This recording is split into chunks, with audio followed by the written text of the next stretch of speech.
أنا سميرة الجزار، أمينة المرأة بوسط القاهرة وعضو الهيئة العليا بالحزب المصري الديمقراطي الاجتماعي. أنا ناوية أقول نعم للدستور، لأن في مكتسبات كتير أخذتها المرأة في الدستور دهوت، وكفاية إن هي أخذت 25% في المحليات، ودي هي نقلة كبيرة. ومع إن في مواد المرأة نفسها في حاجات كويسة أخذتها، بجانب كل طوائف الشعب أخذت حاجات هي كانت أصلا منسية فيها.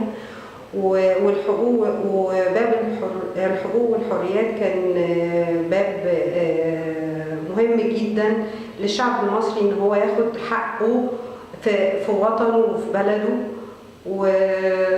وبالنسبة للحزب إن هو لسه ما صوتش على نعم أو لا، لسه عقد اجتماع الهيئة العليا هيبقى السبت القادم أو اللي بعد القادم، وهيطرح على الهيئة العليا، وإن شاء الله الموافقة على حسب اللي هيتقال يعني. شكرا.